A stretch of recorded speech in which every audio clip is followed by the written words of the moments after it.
بسم الله الرحمن الرحيم. إن الحمد لله نحمده ونستعينه ونستغفره ونؤمن به ونتوكل عليه ونعوذ بالله من شرور أنفسنا ومن سيئات أعمالنا من يهده الله فلا مضل له ومن يضلله فلا هادي له وأشهد أن لا إله إلا الله وأشهد أن محمدًا عبده ورسوله. أعوذ بالله من الشيطان الرجيم. بسم الله الرحمن الرحيم. إن هذا القرآن يهدي للتي هي أقوم. محترم حاضرین اور پردہ نشین خواتین، آج کی یہ مجلس بڑی بابرکت ہے۔ اللہ کے رسول صلی اللہ علیہ وسلم نے ایسی مجلسوں کے تعلق سے فرمایا کہ اللہ تعالیٰ ایسی مجلسیں جن مساجد میں قائم کی جاتی ہیں، اللہ کے فرشتے اس مجلس کو گھیر لیتے ہیں اور اللہ رب العزت اس مجلس کا تذکرہ ان لوگوں میں کرتا ہے جو ان کے پاس ہیں، یعنی ملائکہ کے درمیان ان مجالس کا تذکرہ ہوتا ہے۔ اللہ تعالی ہمیں اپنی رحمتوں میں رکھے۔ قاری صاحب نے جو آیتیں آج تلاوت کی، یہ پہلا پارہ ہے۔ اس سے قبل کہ میں تفسیر شروع کروں، قرآن کے متعلق کچھ اہم باتیں عرض کر دینا ضروری سمجھتا ہوں۔ قرآن مجید، اس کی تعریف علماء نے یہ کی ہے کہ یہ قرآن اللہ کی طرف سے اتاری ہوئی کتاب، یہ اللہ کا کلام ہے، اور حضرت جبرائیل علیہ السلام اس کو لے کر اترے، ان کے واسطے سے اللہ کے رسول تک یہ کلام پہنچا۔ یہ قرآن مجید سورہ فاتحہ سے شروع ہوتا ہے اور سورہ ناس پر ختم ہوتا ہے۔ اس قرآن میں مکمل 114 سورتیں ہیں اور 30 پارے ہیں۔ اس قرآن کی شروعات سب سے پہلے سورۃ الفاتحہ۔ سورۃ الفاتحہ یہ بڑی ہی عظیم سورت ہے۔ اس کے کئی نام مفسرین نے ذکر کیے ہیں۔ ان میں سے ایک نام الرقیہ، یعنی یہ اس کے ذریعے دم کیا جاتا ہے اور اس کے ذریعے شفا یابی حاصل کی جاتی ہے۔ اس کے علاوہ اس کا نام مثانی ہے۔ اس کے علاوہ اس سورت کا نام بہت سارے نام مفسرین نے ذکر کیے ہیں۔ یہ سورت شروع ہوتی ہے الحمدللہ رب العالمین، یعنی الحمد کہ تمام تعریفیں اللہ رب العالمین کے لیے ہیں۔ تعریف میں اللہ تعالیٰ نے المدح للہ نہیں کہا، بلکہ اللہ نے کہا الحمدللہ۔ الحمد کا مطلب ہوتا ہے الثناء مع المحبہ، یعنی کسی کی تعریف کرنا اس سے محبت ہونے کے ساتھ ساتھ۔ آپ کسی کی تعریف کرتے ہیں اور تعریف کرتے ہوئے اس سے محبت بھی ہو تو اس کو کہتے ہیں حمد، ورنہ مدح کا معنی بھی تعریف کرنا ہی ہوتا ہے۔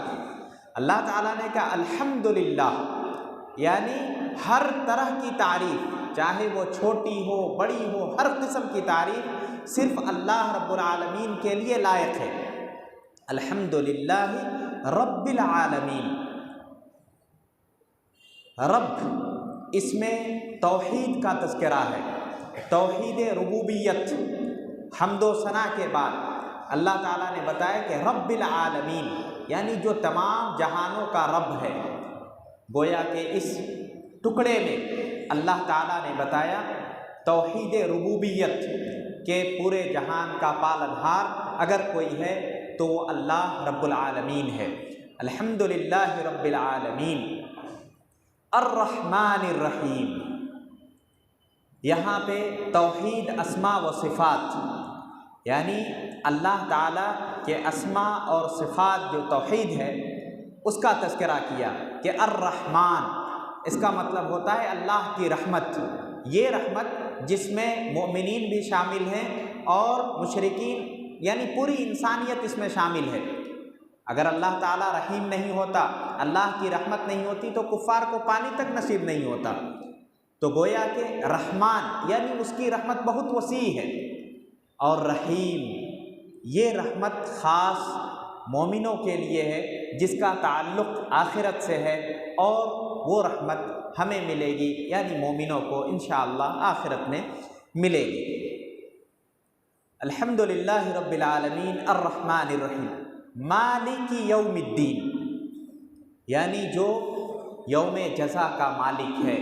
اللہ تعالیٰ جس دن کہے گا لمن الملک اليوم، کہ آج کس کی بادشاہت ہے، یعنی دنیا میں انسان یہ کہتا ہے کہ میں بڑا ہوں، تو بڑا ہے، میں بادشاہ ہوں، میں حاکم ہوں، لیکن مالک یوم الدین کہ قیامت کے دن ایک ہی بادشاہت ہوگی۔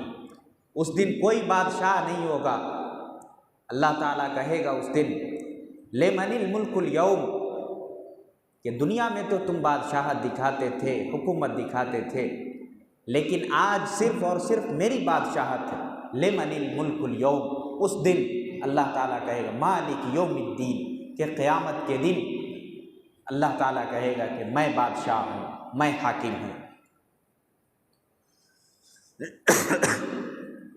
ایاک نعبد و ایاک نستعین، اللہ تعالیٰ نے کہا سکھایا ہمیں، یعنی پہلے توحید کا تذکرہ کیا، اس کے بعد عبادت کا تذکرہ کیا۔ ایاک نعبد کہ ہم تیری ہی عبادت کرتے ہیں۔ اگر یہ کا ترجمہ کیا جائے ہم تیری عبادت کرتے ہیں تو یہ ترجمہ غلط ہو جائے گا۔ ہم تیری ہی عبادت کرتے ہیں، یعنی ہم جائیں تو کہاں جائیں، ہم جب تیری عبادت کرتے ہیں تو تو دے گا۔ ایاک نعبد کہ ہم تیری ہی عبادت کرتے ہیں۔ ایاک نعبد و ایاک نستعین، اور ہم تجھ سے ہی مدد مانگتے ہیں۔ اس میں ایک بہت اہم نقطہ ہے کہ اللہ تعالیٰ نے ایاک نعبد کو مقدم کیا کیونکہ عبادت یہ مقصود ہے، اور ایاک نستعین یہ وسیلہ ہے۔ اس وسیلے کو بعد میں ذکر کیا اور مقصود جو ہے اس کو مقدم کیا۔ ایاک نعبد و ایاک نستعین کہ ہم تیری ہی عبادت کرتے ہیں، اور استعانت اللہ تعالیٰ سے کیوں؟ اس لیے کہ اللہ تعالیٰ کی استعانت یعنی توفیق، اللہ تعالیٰ کی توفیق کے بغیر ہم سجدہ بھی نہیں کر سکتے۔ ہمارے پاس وقت رہتے ہوئے، مسجد میں رہتے ہوئے ہم سجدہ نہیں کر سکتے اگر اللہ تعالیٰ ہمیں توفیق نہ دے۔ تو یہ توفیق اصل میں استعانت ہے جو اللہ تعالیٰ اپنے بندوں کو دیتا ہے۔ اگر استعانت نہ ہو تو پھر انسان اللہ کی عبادت نہیں کر سکتا ہے، کیونکہ اس پر صرف اور صرف اللہ کا اختیار ہے۔ یہ استطاعت انسان کے اختیار سے باہر ہے۔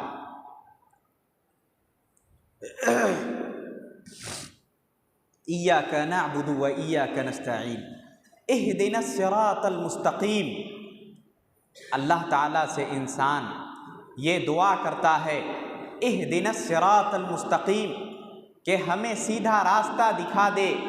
ہدایت یہاں پہ سمجھنا ضروری یہ ہے کہ ہدایت اصل میں 3 قسم کی ہدایتیں ہیں۔ ایک ہدایت وہ ہے جو ارشاد کے معنی میں آتی ہے، یعنی رہنمائی کرنا۔ آپ سے کسی نے راستہ پوچھا، آپ نے بتا دیا کہ ہاں آپ کو یہاں جانا ہے، ایسے چلے جائیے، اس کو کہتے ہیں ہدایت ارشاد۔ اور دوسری ہدایت انک لتہدی الی صراط مستقیم، اللہ تعالیٰ نے اللہ کے رسول کو مخاطب کرتے ہوئے کہا کہ آپ لوگوں کو سیدھے راستے کی طرف رہنمائی کرتے ہیں۔